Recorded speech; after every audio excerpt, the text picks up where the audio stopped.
الشيطان الرجيم بسم الله الرحمن الرحيم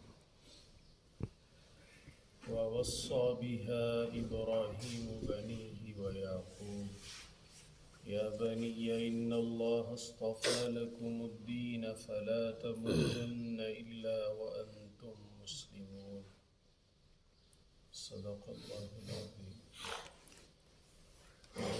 یہودیوں سے یہ بات کہی جاتی تھی کہ اسلام قبول کرو، تو وہ کہتے تھے یعقوب علیہ السلام دنیا سے پردہ فرماتے ہوئے اپنی آل اولاد کو ہمیشہ یہودی رہنے کی وصیت کر کے گئے تھے، اس لیے ہم یہودی مذہب کو نہیں چھوڑیں گے، اسلام کو قبول نہیں کریں گے۔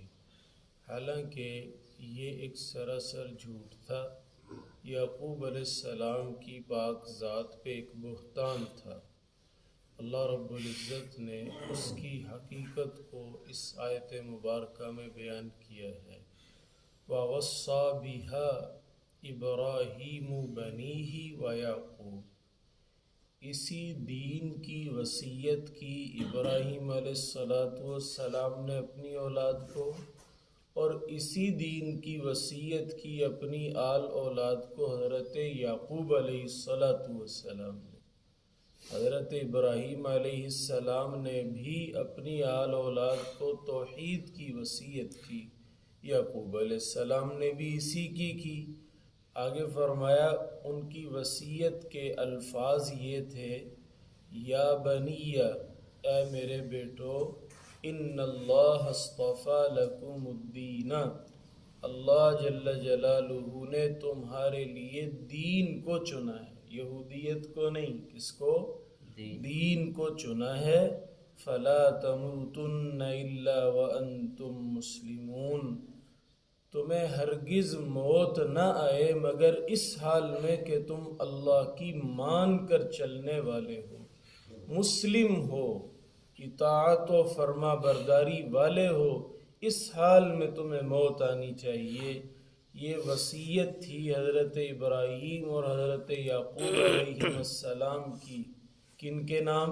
اپنی آل اولاد نسل ذریت کے نام۔ آگے اللہ جل جلالہ فرما رہے ہیں، ام کنتم شہداء، اے مدینہ کے یہودیوں، کیا تم اس وقت موجود تھے؟ اذ حضر یعقوب الموت، جب یعقوب علیہ السلام کی وفات کا وقت قریب تھا۔ تم تو اس وقت موجود نہیں تھے، اللہ جل جلالہ موجود تھے۔ اس وقت انہوں نے اذ قال لبنیہ، اپنے بچوں سے بطور سوال پوچھا، ما تعبدون من بعدی، تم میرے بعد کس کی عبادت کیا کرو گے؟ میں تو دنیا سے جا رہا ہوں، میرے بعد تم لوگ کس کی عبادت کیا کرو گے؟ تو انہوں نے کہا، قالوا نعبد الہک، جو آپ کے الہ ہیں اسی الہ کی ہم کیا کریں گے؟ عبادت کیا کریں گے، یعنی اللہ کم الحاکمین کی۔ وَإِلَٰهَ آبَائِكَ إِبْرَاهِيمَ وَإِسْمَاعِيلَ وَإِسْحَاقَ إِلَٰهًا وَاحِدًا، اور آپ کے آباء و اجداد حضرت ابراہیم، حضرت اسماعیل اور حضرت اسحاق علیہم الصلوات و تسلیمات کے جو ایک اکیلے الہ اور اللہ ہیں، انہی کی کیا کریں گے؟ عبادت کیا کریں گے۔ تو نہ یعقوب علیہ السلام نے یہودیت کی وصیت کی، نہ ہی ان کے بیٹوں کا کوئی یہودی مذہب کا ارادہ تھا۔ یہ مدینہ کے یہودیوں کا اسلام قبول کرنے سے بچنے کے لیے صرف ایک بہتان تھا، جھوٹ تھا، ایک بہانہ تھا۔ اور بچوں نے اپنے والد سے کہا، وَنَحْنُ لَهُ مُسْلِمُونَ، ہم تو اسی اللہ کے فرما بردار بنیں گے، ہم تو اسی اللہ کی مان کر چلیں گے۔ آگے فرمایا، تِلْكَ أُمَّةٌ قَدْ خَلَتْ، یہ ایک جماعت تھی، یہ قوم تھی، یعقوب علیہ السلام کی آل اولاد ذریت، قد خلت، یہ گزر گئی، ماضی کا حصہ بن گئی، لہا ما کسبت، جو کچھ انہوں نے کمایا اس کا فائدہ ان کو ہوگا۔ وَلَكُمْ مَا كَسَبْتُمْ، اے مکہ والو مدینہ والو، جو اعمال تم کرو گے تمہیں اس کا کیا ملے گا؟ فائدہ ملے گا۔ وَلَا تُسْأَلُونَ عَمَّا كَانُوا يَعْمَلُونَ، جو کچھ وہ کرتے رہے تھے اس کا سوال تم سے نہیں کیا جائے گا۔ ایک بات اس میں یہ سمجھ میں آئی ہے کہ کسی پہ بہتان نہیں لگانا چاہیے، بلا وجہ بہتان نہیں لگانا چاہیے، سنا کے قیاس آرائیوں پہ مبنی بات آگے منتقل نہیں کرنی چاہیے، اس لیے کہ اگر ہم کسی کے بارے میں بے بنیاد بات کہیں گے تو قیامت کے دن پھر اللہ کی بارگاہ میں اس کو ثابت بھی کرنا پڑتا ہے۔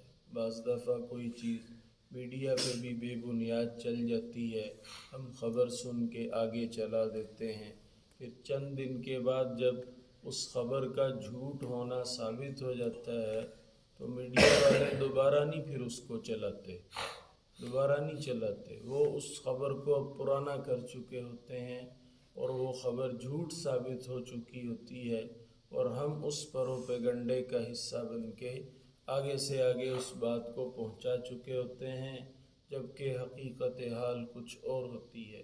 اس لیے ایسے معاملات میں خاموشی میں عافیت ہے۔ محلے میں گھرانوں میں کوئی بات ہو جس کے بارے میں پوری تحقیق نہیں ہے، اس کو بے بنیاد آگے نقل نہیں کرنا چاہیے۔ اگر کریں گے تو یہ پھر بہتان کے زمرے میں آئے گا۔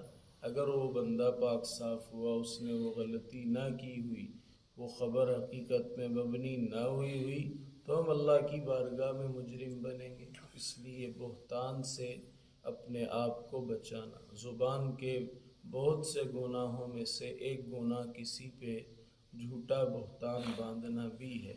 اور دوسری بات اس آیت مبارکہ سے یہ سمجھ میں آئی کہ آدمی کو دنیا سے جاتے جاتے اپنی اولاد کے بارے میں بھی فکر لگی ہوئی ہو کہ میں تو جا رہا ہوں، چلو میں اپنی آخرت بنا کے جا رہا ہوں، میں نمازی تھا، میں زکوٰۃ ادا کرتا تھا، میں اپنے والدین سے بڑا اچھا سلوک کرتا تھا، میرا لوگوں سے حسن سلوک تھا، میں نے بچیوں کی اچھی تربیت کی۔